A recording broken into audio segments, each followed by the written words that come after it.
Ladies and gentlemen, how are you doing? You know me. I hope the sun is shining wherever you are. And if it's not shining on the outside, I absolutely hope that it's shining on the inside, which is in part why we are here right now, is to make sure that sun keeps shining wherever it is. If you have no idea who I am, my name is Sam Pearson II, celebrity mindset consultant and business coach, helping people be a better version of themselves from the inside out, from the neck up. What I'm here in front of you right now is to talk about the Conflict Summit. But better than that, what I've done is I've been able to corral the featured speakers for the Conflict Summit and all of their expertise. So we kind of have a meet and greet and get to know them before you engage in a half-day summit with them. And another thing, why does a Conflict Summit exist? Quite honestly, maybe you can go back to sometime around March and all of a sudden it just seemed like the earth was falling and the sky was descending upon us. It seemed like people were talking about everything else, about how to find healthy ways to make sure we deal with conflict and be better versions of ourselves in the midst of all the chaos in life. Because I don't know if y'all knew this or not, but life never slows down. It just kind of keeps on going. So I thought it'd be a great opportunity for the collective if we got a chance to introduce ourselves and get to know the folks that we're going to be spending time with. So without further ado, have a starting lineup and the crowd goes wild as we begin to do that.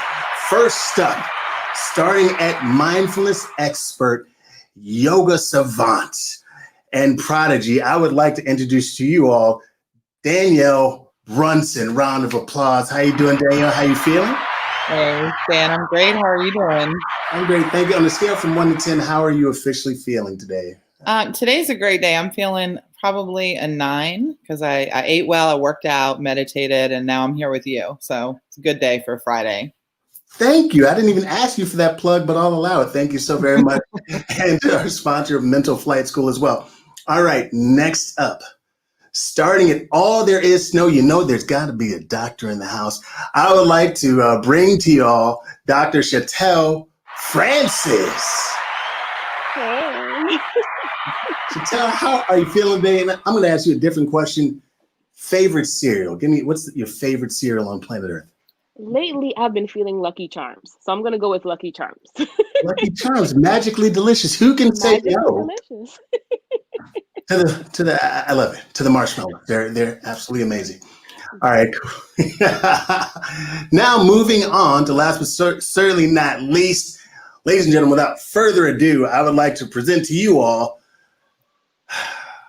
She's amazing, and I'm not just saying that because I know her personally. I would like to welcome and present to you all Cynthia Padilla Pearson. Gotta let it be known. And here's a question off the cuff, completely random.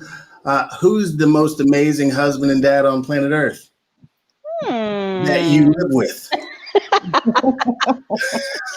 You, Stan, you. Take the title every time.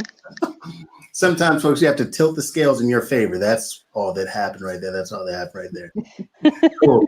So as we kind of spend some time, a short time together, getting, allowing the folks to get to know us, let's just kind of hop right into this thing. And each of you all can answer how you'd like to. How important is the ability to resolve conflict in a healthy way? Because I'll start with Dr. Francis, if you don't mind. So how important is it to be able to resolve conflict in a healthy way? Oh, it's definitely important. I think the time that we're living in has shown us that just having ongoing conflict, whether it's within or without the body, is just not healthy. So learning how to do that in a healthy way is something that most of us do not see in our lifetime. We don't see it with our parents. We don't see it with our siblings. It's kind of like, okay, let's go to bed mad, wake up mad, and just go on with the next day. So learning how to resolve conflict in a healthy way just helps us heal within and without. Oh, thank you. And Cynthia. Yes, I'd echo what Chatelle said. And, the thing too, we sometimes just want to be heard. And if we aren't able to communicate about the conflict that we're experiencing in a healthy way, then we don't feel heard. And I think that starts to then add on to more things that we start to deal with. And it just adds to more stress and more anxiety. And then it becomes like this avalanche of things that it's hard to, get out of an avalanche when it's rolling. So getting in there early on and being able to communicate is super effective. Amazing. And Danielle, if you don't mind answering that question, well, how important is that? Yeah, I mean, I agree with what everyone else said. Also, when we have conflict and we have stress, it doesn't just manifest mentally, it starts to manifest in our physical bodies as well. A lot of science is showing that stress, which can cause anxiety, depression, and whatnot, can then lead to physical disease. So I think that we're really big on our mental health, being supporting it through a lot of the work that we all do together and on our own, but then also how that relays into our physical body is really important. So getting to the root of things and not leaving them is really critical. Amazing. Now, I will start with you, Danielle, on this. Because I think some folks they'll get to know us on November 14th. But beyond that, they may want to know, hey, so what's your background? Obviously, this is a conflict summit. These are future speakers. These are folks that are experts in their area. But what is that? So, Danielle, please, let them know what it is exactly you do from a mindfulness standpoint with the Namaste Project. Sure. Yeah. So I have a background of being in education, taught university, and worked in K through 12 schools for years. Now I work with the Namaste Project, and we teach adults and kids of all ages, from preschool all the way up into university, how to use meditation, how to use mindfulness, and how to use easy yoga, not the handstands and things, to really deal with stress, anxiety, to combat trauma, but also just to lead a more joyful life in general. So we train the trainer, and we also do work hands-on directly with students.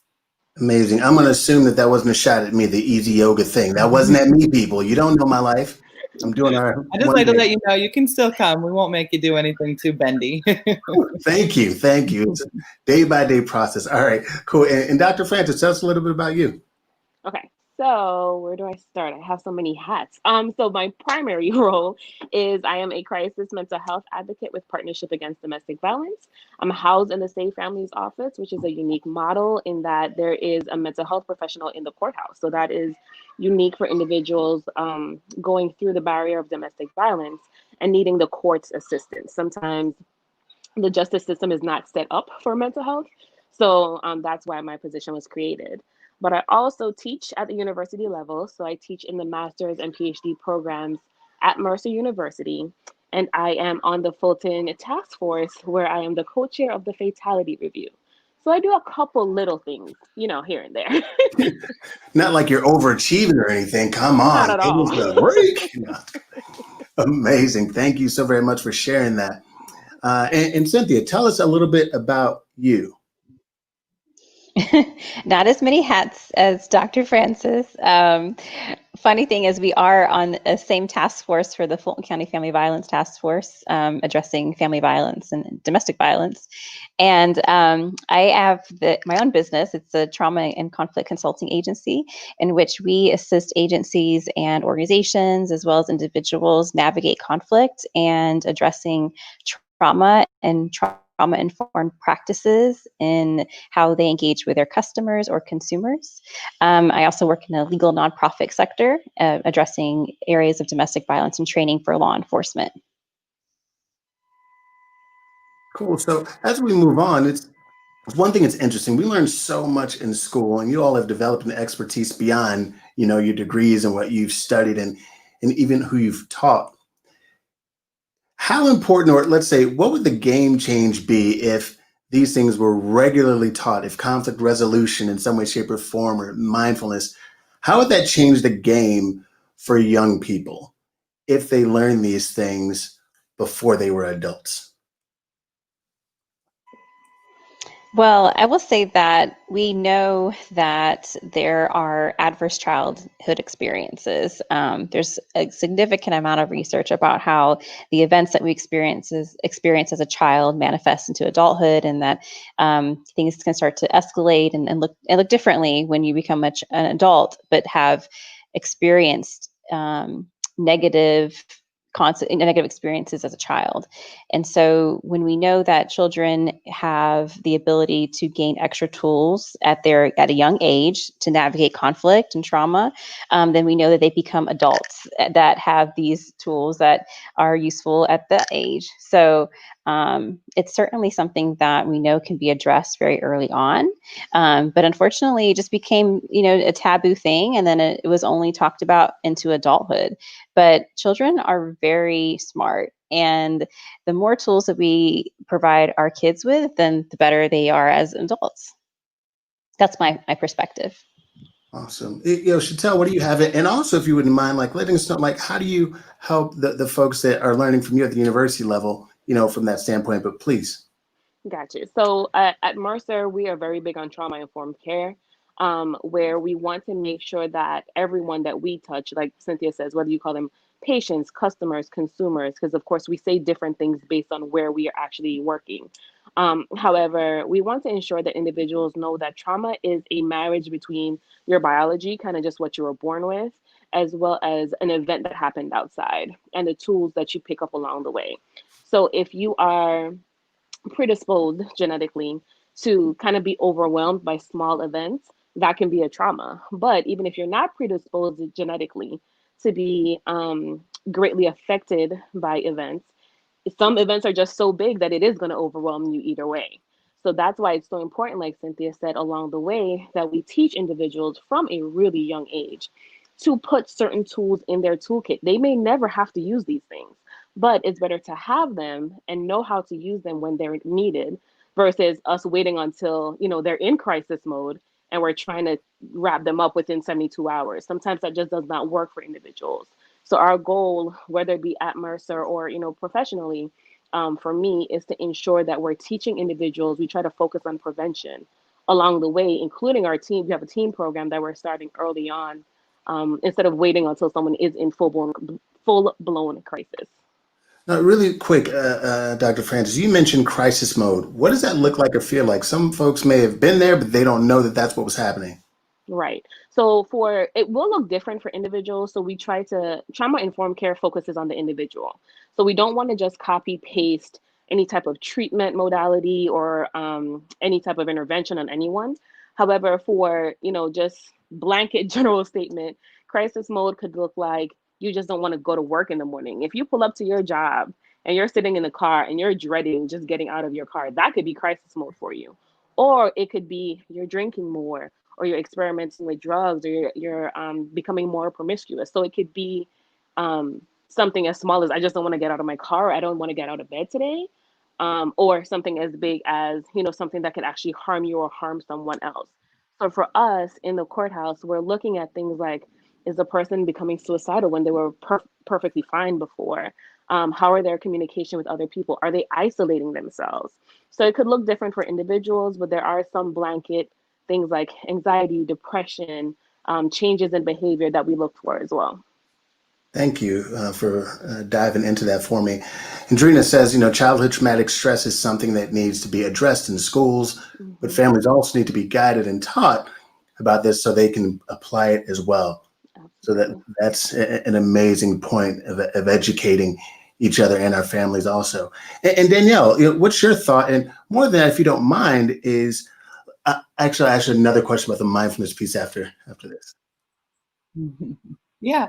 I think that what everyone's saying is accurate. And, I work a lot with K through 12 schools, and the idea of teaching how to resolve conflict, how to be more mindful, how to self-regulate, because a big part of what we do is teach people how to recognize their emotions, recognize how they feel. So when they're in conflict, when they're in that situation, they aren't so reactive, right? This is a new trend in K through 12 schools. So we're getting still a ton of students entering the university level who haven't had that experience.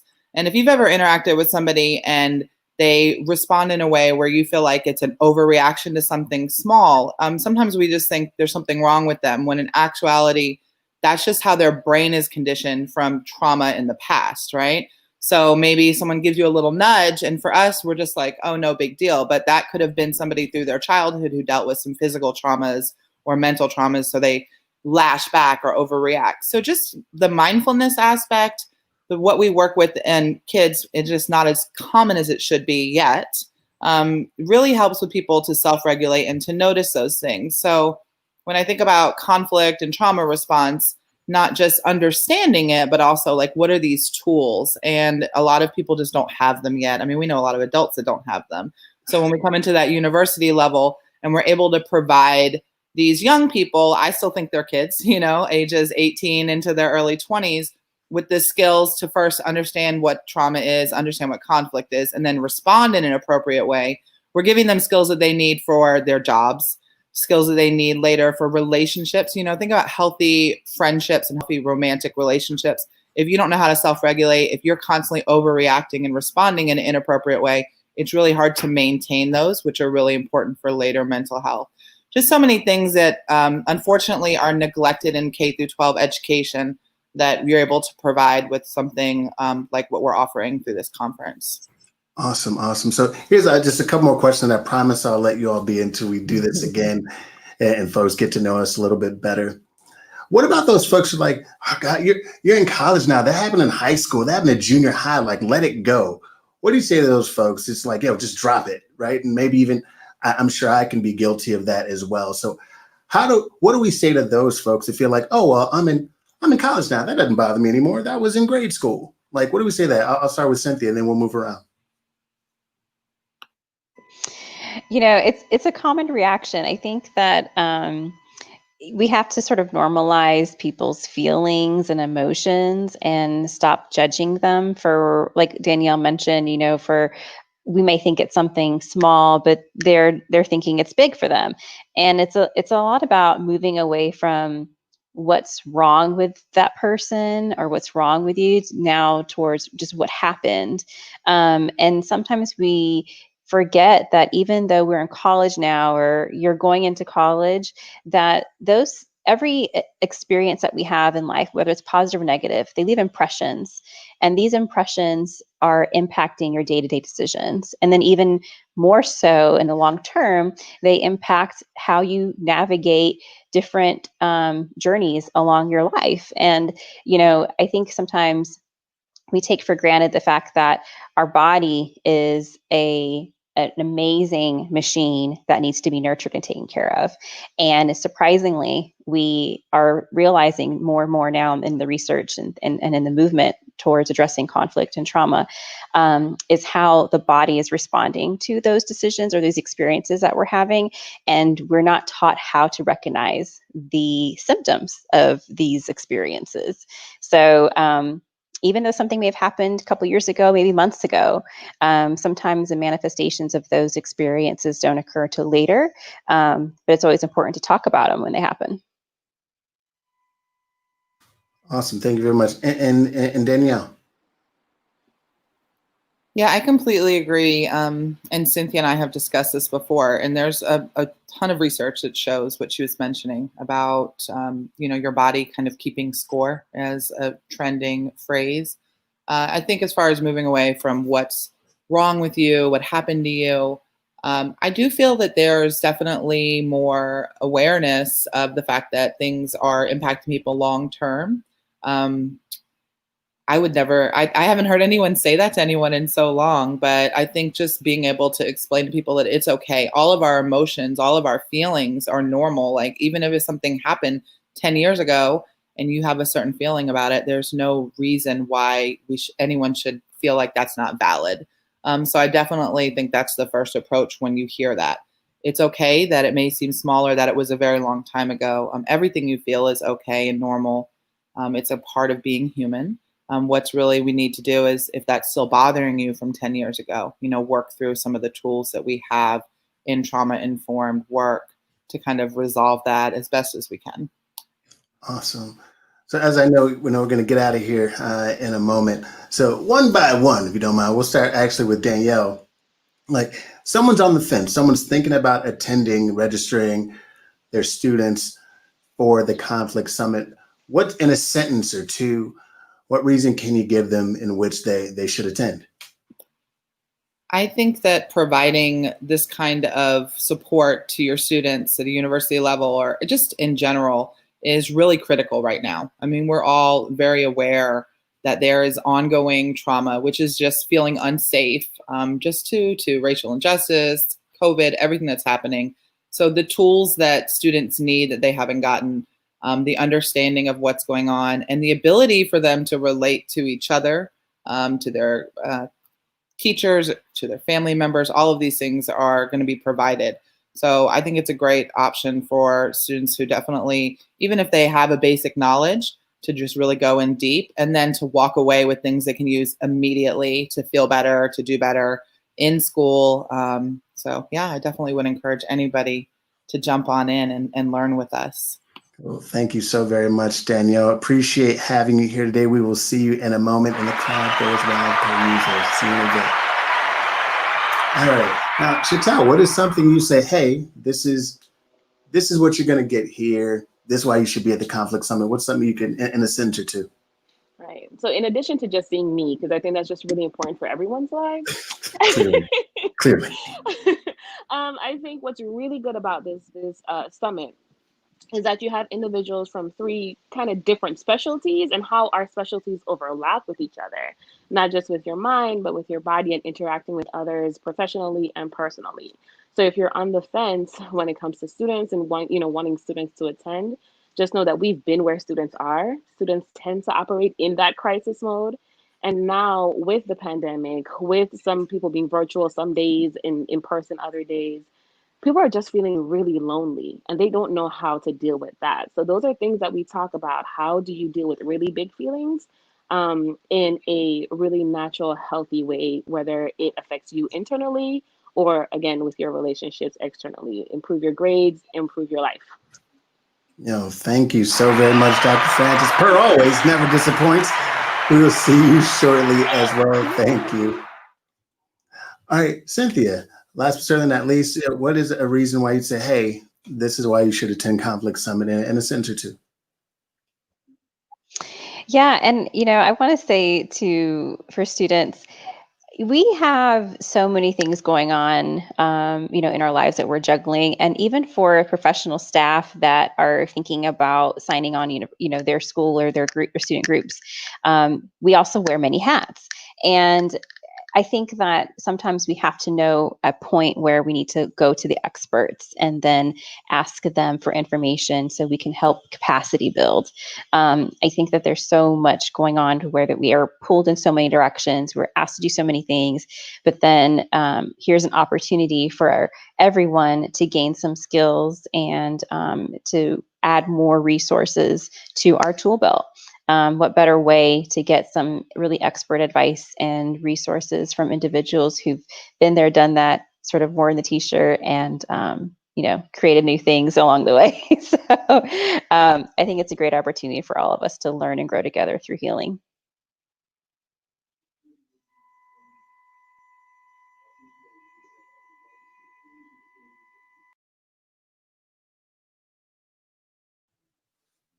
My apologies, you all. Appreciate you so very much. And thank you for those final comments, Cynthia. I will bring you back. I feel like I cheated you a little bit. Thank you again. Rookie mistake being here. You don't get two applause breaks. It just happened that way. I'm not even in charge of the controls. It just happened that way. So thank you again for being here. All right, folks. There's also another comment by Drina mentions, I'm a firm believer that no child is bad, whether a child is acting out, is doing. So because they do not know how to express or how to cope with trauma and stress, don't look at the behavior, look at what they have been through, and you approach this through a trauma-informed approach. So I want to thank you all so very much for tuning in thus far and making sure you're connecting with the Conflict Summit in some way, shape, or form, where we're definitely going to deliver you practical tools on how to grow yourself from the inside out, the neck up, and understanding who you are and who you're trying to be. So thank you all so very much for being here. We will continue to do this as we move closer to that November 14th date. if you're at all interested in the Conflict Summit for your institution, for your group, make sure you visit theconflictsummit.com. Again, theconflictsummit.com. And if you should shoot us an email, we will certainly be back to you within 24 hours. You can see we're really lax. And part of dealing with trauma or stress or anxiety is being relaxed, being comfortable, and communicating in a healthy way, which I think we just did. So we look forward to seeing you all again soon, and certainly on November 14th. Remember, 24/7, 365, 1/4 days a year, that you're good, you're great, you're worth it, and you don't have to be perfect. We're just working on making a little bit of progress. And in saying that, effort on fire beats knowledge on ice. Have a great day. Bye.